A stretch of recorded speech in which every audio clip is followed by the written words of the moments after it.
In Step 1, Needs Assessment and Instructional Goals, you identified learner characteristics in general for a group of learners.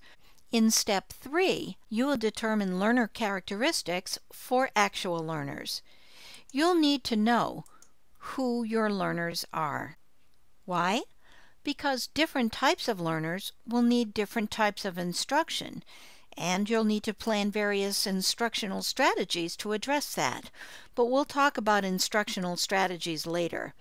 At this step, you just need to know who they are, and you need to know the context in which they'll be learning what you teach, as well as the context in which they're going to actually use the knowledge and skills you'll be teaching. Identifying the entry behavior is different than learner characteristics because it means establishing the baseline knowledge or skills that students have to have in order to engage in your course or unit of instruction. For example, for an online course, you might expect that students have the ability to use a browser, access the course learning management system, that they know keyboarding, and other basic and necessary online behaviors. Some of your options for discovering entry behaviors and learner characteristics include predefining the entry behaviors and learner characteristics. That is, for example, stating that the course you will be teaching requires certain learner characteristics or prerequisites. You can also do a pre-instruction survey to identify the knowledge and skills that your incoming learners have. You could start the instruction with a test of their existing concepts and skills that are related to the instruction. Learners can self-select by registering, but the teacher will ask everyone to assess their knowledge and skill levels before the instruction begins. You could also do a virtual show of hands by incorporating a poll in the online instruction. And you can query students on their motivation for taking the course.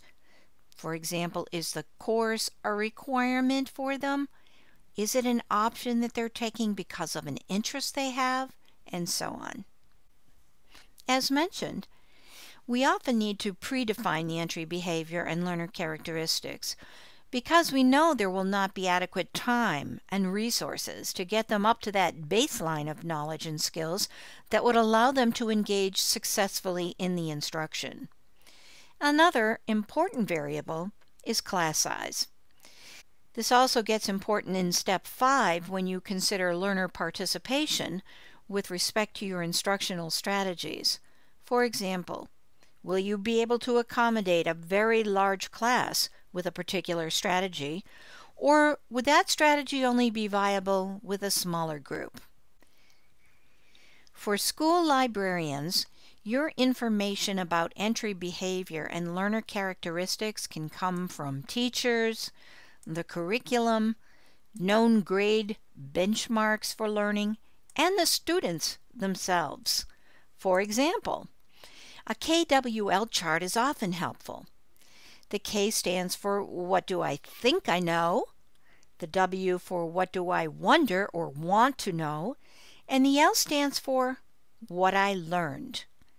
And the column for what I think I know could be used at the beginning of instruction, and then students are giving you information themselves. School librarians have another consideration that is critically important because their students are mandated to attend school. They don't have a choice like college students do. School librarians must also consider the incoming motivational profile of their students. While college instructors must also consider student motivation and plan strategies to increase motivation, school librarians are often faced with factors like whether a child's basic physiological and emotional needs have been met. Abraham Maslow talked about basic needs like food and shelter, acceptance and love and belongingness as being essential building blocks before a person can reach their potential through their work and their education. If, for example, a child feels hungry or threatened, we cannot expect that student to be motivated to learn. This is the reason why some schools have breakfast programs for students and seek to intervene when children are in dangerous situations at home or are somehow at risk. So, incoming motivation is also an important variable to consider.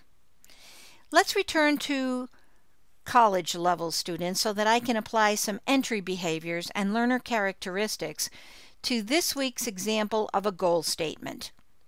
Students need to acquire information literacy skills for success in their college level classes.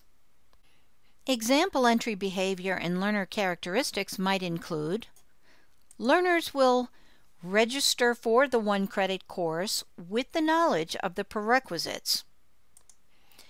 Learners will be coming from 2 programs, Information Management and Library and Information Science. This gives us clues to the context in which they may use the skills in their future employment. We might also assume that learners are motivated to do well in their college program, which is the reason why they are enrolling in the information literacy course. We could do a survey to confirm this. Learners will use skills from this course in a variety of library positions or in a corporate setting that involves information consulting and management.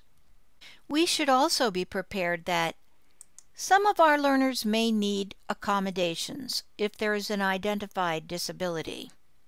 Class size will be limited to 30 students because of the activities that will require individual online guidance by the instructional librarian.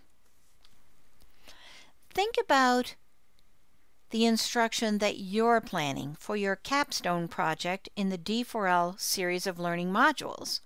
What will you do to identify entry behavior and learner characteristics?